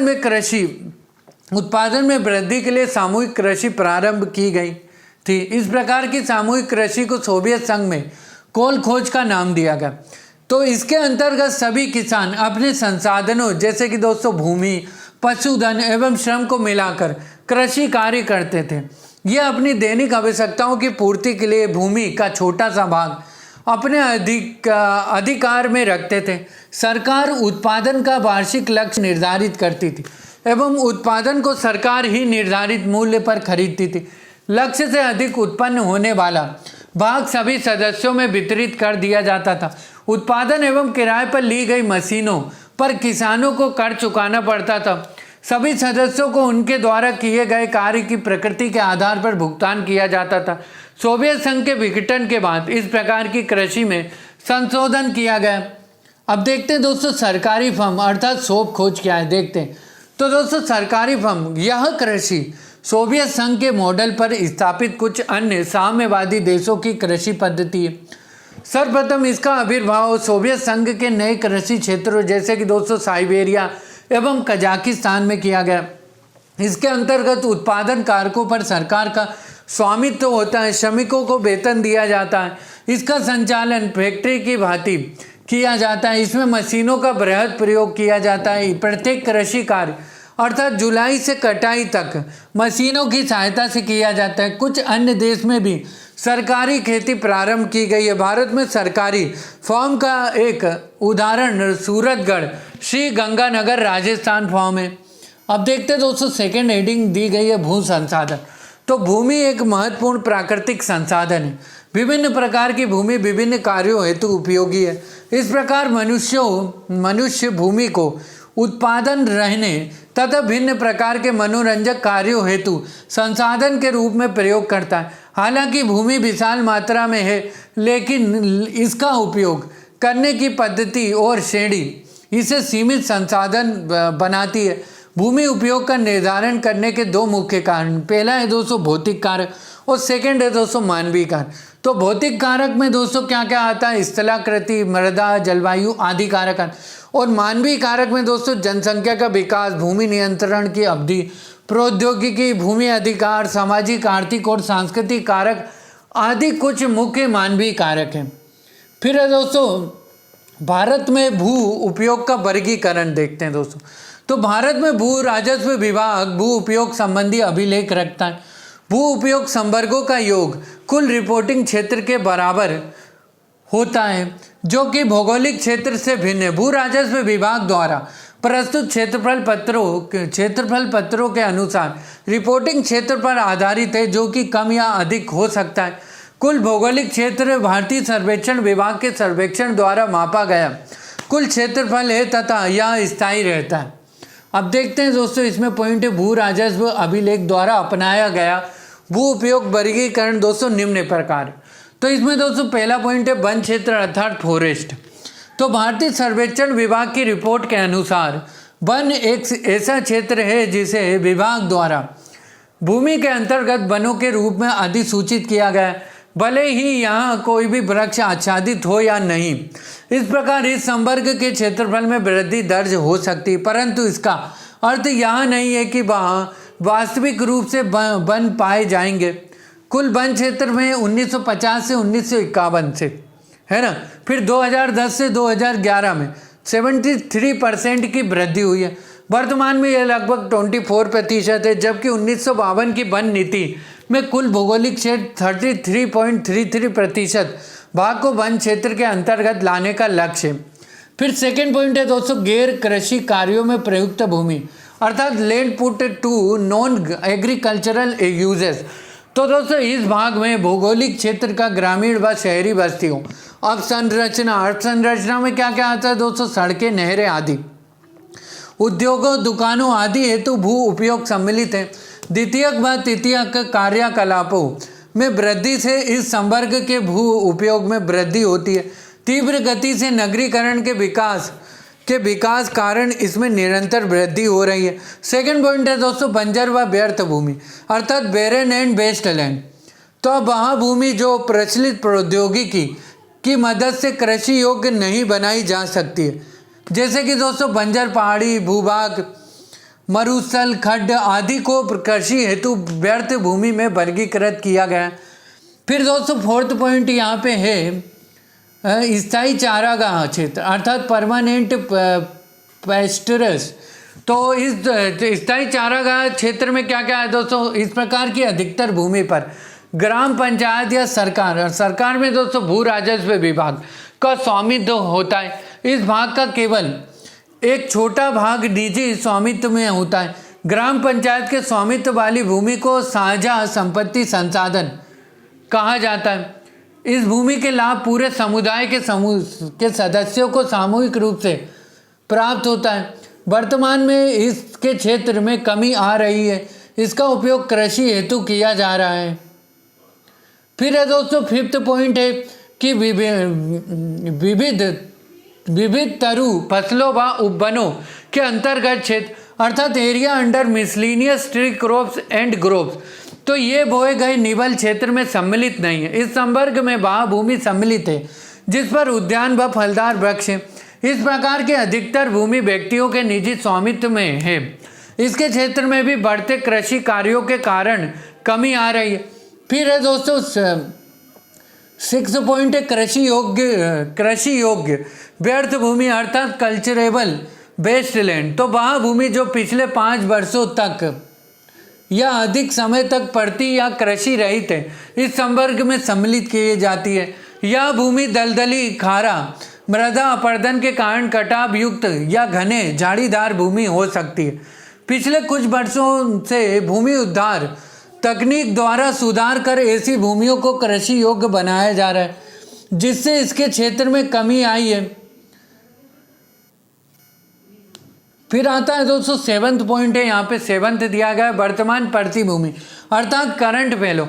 वह भूमि जो एक कृषि वर्ष या उससे कम समय तक कृषि रहित रहती है वर्तमान पड़ती भूमि कहलाती है। भूमि की गुणवत्ता बनाए रखने हेतु भूमि को पड़ती रखना एक सांस्कृतिक चलन है। इस विधि से भूमि की क्षीण उर्वरकता या पौष्टिकता प्राकृतिक रूप से वापस आ जाती है। फिर दोस्तों यहाँ पे 8th पॉइंट है पुरातन पड़ती भूमि यानी कि fellow other than current fellow. तो यहाँ भी दोस्तों क्या है, पुरातन पड़ती भूमि जो है दोस्तों यहाँ भी कृषि योग्य भूमि है जो 1 वर्ष से अधिक लेकिन 5 वर्ष से कम समय तक कृषि रहित रहती है। देश में से अधिकांश भूमि या तो खराब गुणवत्ता की है या इस तरह की भूमि पर कृषि की लागत बहुत अधिक है। अगर कोई भूभाग 5 वर्ष से अधिक समय तक कृषि रहित रहता है तो इसे कृषि योग्य व्यर्थ भूमि संवर्ग में सम्मिलित कर दिया जाता है। फिर है दोस्तों यहाँ पे दोस्तों 9th पॉइंट है निवल बोया क्षेत्र या नेट एरिया सोन। तो वहाँ भूमि जिस पर फसलें उगाई व काटी जाती हैं वहाँ निवल बोया गया क्षेत्र कहलाता है। निवल बोया क्षेत्र उस वर्ष के किसी भी फसल सत्र में कम से कम एक बार या एक से अधिक बार बोया जाता है। वर्तमान में निवल बोया गया क्षेत्र कुल भौगोलिक क्षेत्रफल का 46.28% है। फिर है दोस्तों, देखते हैं हम भारत में भू उपयोग परिवर्तन। तो किसी क्षेत्र में भू उपयोग अधिकतर वहाँ की आर्थिक क्रियाओं की प्रवृत्ति पर निर्भर है। अर्थव्यवस्था का आकार, बढ़ती जनसंख्या, बदलते आय स्तर, उपलब्ध प्रौद्योगिकी के कारण भूमि पर दबाव निरंतर बढ़ता जा रहा है। परिणाम स्वरूप सीमांत भूमि को भी प्रयोग में लाया जाने लगा है। समय के साथ अर्थव्यवस्था की संरचना में भी बदलाव से द्वितीयक व तृतीयक क्षेत्रों में तीव्रता से वृद्धि होती है। इस क्रिया में धीरे धीरे कृषि भूमि गैर कृषि संबंधित कार्यों में प्रयुक्त कर ली जाती है। समय के साथ अर्थव्यवस्था में कृषि का योगदान कम होता जा रहा है, फिर भी भूमि पर कृषि क्रियाकलापों का दबाव निरंतर बढ़ती जनसंख्या के कारण कम नहीं हो रहा है। पिछले 4 या 5 दशकों में भारत की अर्थव्यवस्था में प्रमुख बदलाव आए हैं और इसने देश के भूमि उपयोग परिवर्तन को प्रभावित किया है। यह पता चलता है कि वन क्षेत्रों, गैर कृषि कार्यों में प्रयुक्त भूमि, वर्तमान पड़ती भूमि तथा शुद्ध बोए क्षेत्र आदि के अनुपात में वृद्धि हुई है। गैर कृषि कार्यों में प्रयुक्त क्षेत्र में वृद्धि दर अधिकतम है। इसका कारण भारतीय अर्थव्यवस्था की बदलती संरचना है, जिसकी निर्भरता औद्योगिक व सेवा क्षेत्रों तथा अवसंरचना संबंधी उत्तरोत्तर विस्तार पर है। अतः गैर कृषि कार्यों में प्रयुक्त भूमि के विस्तार के कारण कृषि योग्य परंतु व्यर्थ भूमि तथा कृषि योग्य भूमि में कमी आई है।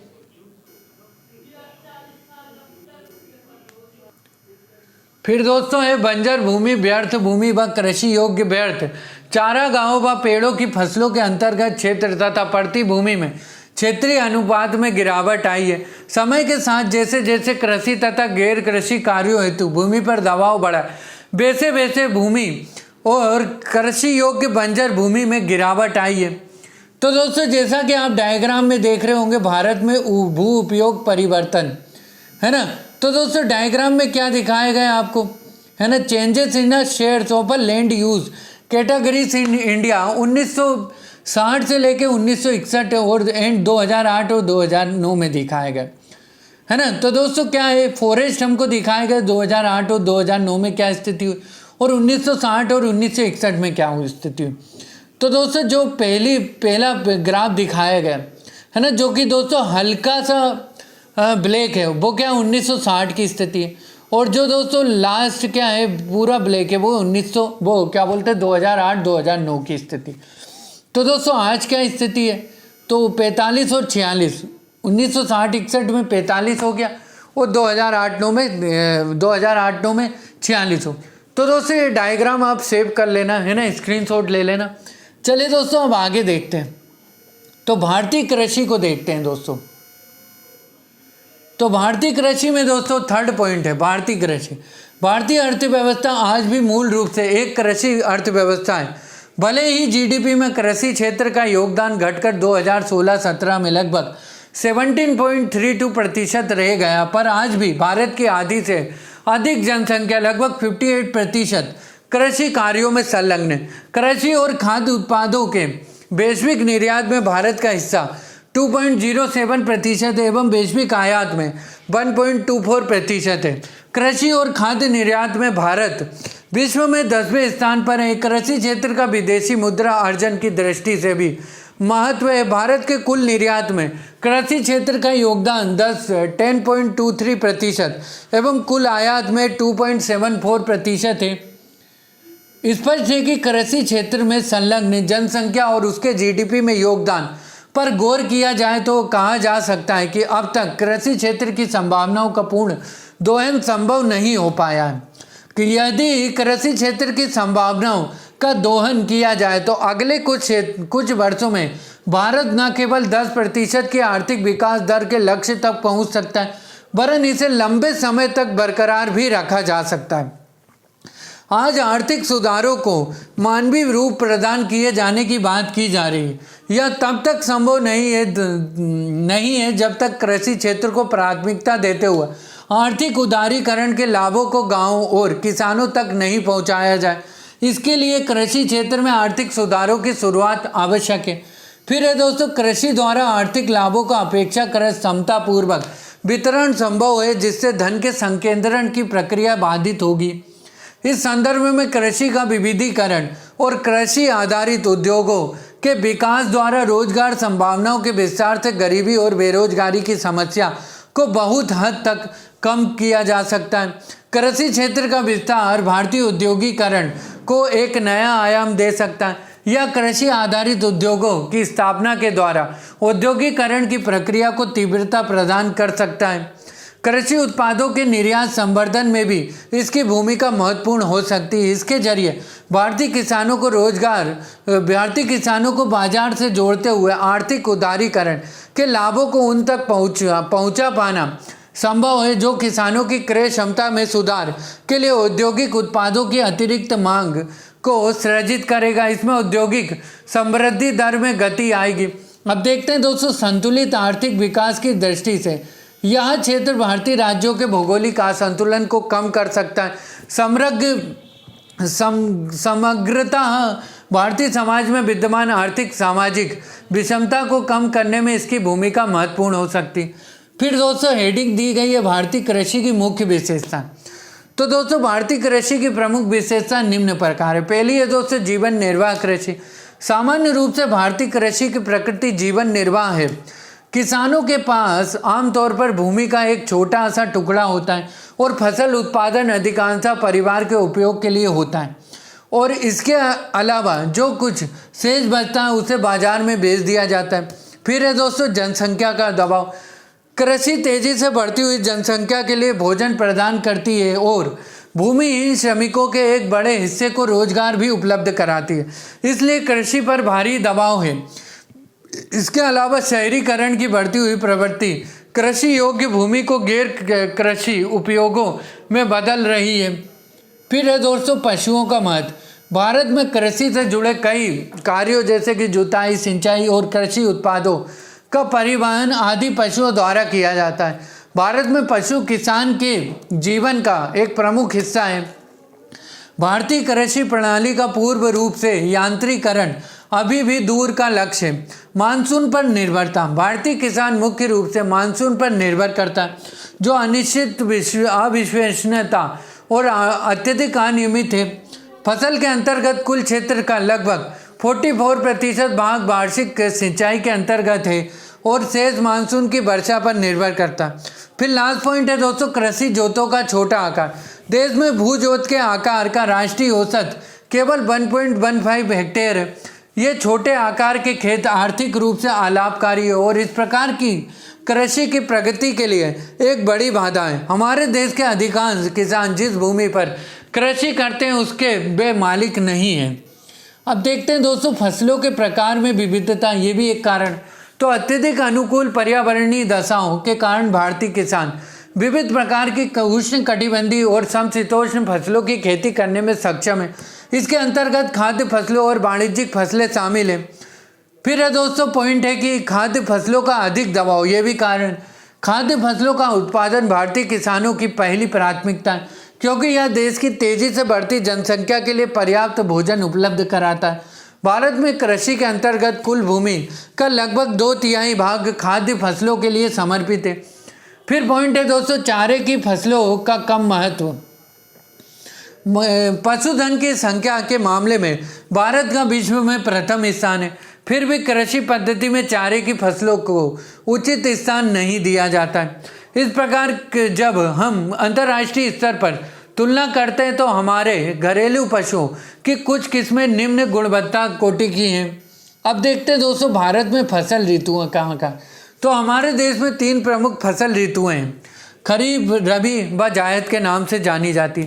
खरीफ की फसलें जून सितंबर के महीनों में मुख्य रूप से दक्षिण पश्चिम मानसून के साथ बोई जाती है, जिसमें उष्ण कटिबंधीय फसलें सम्मिलित है, जैसे कि दोस्तों चावल, कपास, जूट, ज्वार, बाजरा व अरहर आदि। उत्तरी राज्यों में खेती की जाने वाली प्रमुख फसलों में चावल, कपास, बाजरा, मक्का, ज्वार और तुर व दक्षिणी राज्यों में प्रमुख फसलें चावल, मक्का, रागी, ज्वार और मूंगफली आदि शामिल है। फिर है दोस्तों रबी की ऋतु। अक्टूबर नवंबर में शरद ऋतु से प्रारंभ होकर मार्च अप्रैल में समाप्त होती है। इस ऋतु में उत्तरी राज्यों में खेती की जाने वाली प्रमुख फसलों में गेहूं, चना, तोरिया और सरसों जो आदि शामिल है। दक्षिणी राज्यों में प्रमुख फसलों में चावल, मक्का, रागी, मूंगफली और ज्वार शामिल है। जायद एक अल्पकालिक ग्रीष्मकालीन फसल ऋतु है जो रबी फसलों की कटाई के बाद प्रारंभ होती है। इस ऋतु में तरबूज, खीरे, सब्जियों और चारा फसलों की कृषि सिंचित भूमि पर की जाती है। फिर है दोस्तों, हालांकि इस प्रकार की पृथक फसल ऋतुएं देश के दक्षिणी भागों में नहीं पाई जाती है। यहाँ का तापमान वर्ष भर किसी भी उष्णकटिबंधीय फसल की बुवाई में सहायक है। इसके लिए पर्याप्त आर्द्रता उपलब्ध होनी चाहिए। इसलिए दक्षिण भारत में जहाँ भी पर्याप्त मात्रा में सिंचाई की सुविधाएं उपलब्ध है वहाँ एक कृषि वर्ष में एक ही फसल 3 बार उगाई जाती है। अब देखते हैं दोस्तों, कृषि ऋतु दी गई, अवधि दी गई, ऋतुएं दी गई और प्रमुख फसलें। जैसे कि दोस्तों खरीफ कृषि ऋतु क्या है? खरीफ में जून जुलाई से अक्टूबर नवंबर के मध्य दोस्तों अवधि होती है खरीफ की फसल की, है ना। और दोस्तों ऋतुएं क्या होती है? वर्षा ऋतु में बोई जाती है खरीफ की फसल। और प्रमुख फसलें क्या हैं दोस्तों खरीफ की फसल में? चावल, मक्का, ज्वार, बाजरा, कपास, मूंगफली और दालें जैसे मूंग, गुड़, उड़द आदि आती। फिर दोस्तों रबी की फसल में क्या? अक्टूबर नवंबर से मार्च अप्रैल तक चलती है। और ऋतु शीत ऋतु आती है। और गेहूं, जो चना और तिलहन जैसे तोरिया और सरसों आदि मुख्य फसल है। फिर दोस्तों जायद में आती है मार्च अप्रैल से मई जून तक जायद की फसल आती है। इसमें दोस्तों ग्रीष्म ऋतु सब्जियां, फल जैसे तरबूज और ककड़ी तथा चावल, मक्का आदि आते हैं। अब देखते हैं दोस्तों कृषि के प्रकार क्या क्या हैं। तो फसल के लिए आर्द्रता के प्रमुख स्रोत के आधार पर कृषि को 2 भागों में वर्गीकृत किया जाता है। पहला है दोस्तों सिंचित कृषि और सेकंड है दोस्तों वर्षा आधारित अर्थात बरानी कृषि। तो सिंचित कृषि को भी सिंचाई के उद्देश्य के आधार पर 2 वर्गों में विभाजित किया जाता है। तो इसमें दोस्तों फर्स्ट है रक्षित कृषि। तो रक्षित कृषि का मुख्य उद्देश्य आर्द्रता की कमी के कारण फसलों को नष्ट होने से बचाना है, जिसमें वर्षा जल की कमी को सिंचाई द्वारा पूरा किया जाता है। सेकंड है दोस्तों उत्पादक सिंचाई। तो इसका उद्देश्य उत्पादक सिंचाई का उद्देश्य फसलों को पर्याप्त मात्रा में जल उपलब्ध कराकर अधिकतम उत्पादकता प्राप्त करना है। उत्पादक सिंचाई में जल निवेश की मात्रा रक्षित सिंचाई की अपेक्षा अधिक होती है। फिर सेकंड है दोस्तों वर्षा निर्भर कृषि। तो वर्षा निर्भर कृषि में दोस्तों कृषि ऋतु में उपलब्ध आर्द्रता की मात्रा के आधार पर 2 वर्गों में विभाजित किया जाता है। इसमें पहला पॉइंट है दोस्तों आर्द्र कृषि भूमि। आर्द्र भूमि कृषि में वर्षा ऋतु के अंतर्गत वर्षा जल पौधों की जरूरत से अधिक होता है। इन क्षेत्रों में वे फसलें उगाई जाती हैं जिन्हें जल की अधिक मात्रा में आवश्यकता होती है, जैसे कि दोस्तों चावल, जूट और गन्ना आदि। शुष्क भूमि कृषि अर्थात दोस्तों ड्राई लैंड एग्रीकल्चर। तो भारत में शुष्क भूमि कृषि मुख्यतः उन प्रदेशों तक सीमित है जहां वार्षिक वर्षा 75 सेंटीमीटर से कम है। इन क्षेत्रों में शुष्कता को सहने में सक्षम फसलें जैसे कि दोस्तों रागी, बाजरा, मूंग, चना तथा ग्वार में दोस्तों आता है चारा फसलों आदि उगाई जाती है तथा इन क्षेत्रों में आर्द्रता संरक्षण तथा वर्षा जल के प्रयोग की अनेक विधियां अपनाई जाती है। शुष्क भूमि कृषि की मुख्य विशेषताएं निम्नलिखित हैं। तो दोस्तों इसमें पहली विशेषता क्या है कि इसमें शुष्क भूमि कृषि में दोस्तों वर्षा जल संचयन तकनीक का उपयोग किया जाता है। यह 2 वर्षा की अवधियों के बीच सूखापन के अंतर को कम करने में मदद करता है। आवश्यकता से अधिक वर्षा की उपलब्धता जल को भूमि के अंदर रिसने में मदद करती है। इससे जल संरक्षण में मदद मिलती है। शुष्क भूमि खेती के 2 मुख्य स्रोत मृदा और जल है। यह अधिक समय तक शुष्कता मृदा के क्षरण को बढ़ाती है। मृदा की ऊपरी परत के नष्ट होने के कारण मृदा अनुत्पादक और अनुबरक हो जाती है। शुष्क भूमि कृषि मुख्यतः गरीब किसान करते हैं। ये किसान धन की कमी के कारण सिंचाई और मृदा की उर्वरता में निवेश करने में असमर्थ होते हैं। फिर है दोस्तों आय को बढ़ाने के लिए पूरक रूप में पशुपालन किया जाता है। फिर दोस्तों यहाँ पे 3.4 में दिया गया फसल प्रतिरूपण अर्थात क्रॉपिंग पैटर्न को देखते हैं दोस्तों। तो फसल प्रतिरूप एक निश्चित क्षेत्र पर फसलों के वार्षिक अनुक्रम और स्थानिक व्यवस्था को प्रदर्शित करता है। यदि किसी क्षेत्र के फसल प्रतिरूप में परिवर्तन होता है तो इसका अभिप्राय यह है कि विभिन्न फसलों के लिए प्रयोग किए गए क्षेत्र में परिवर्तन हुआ है।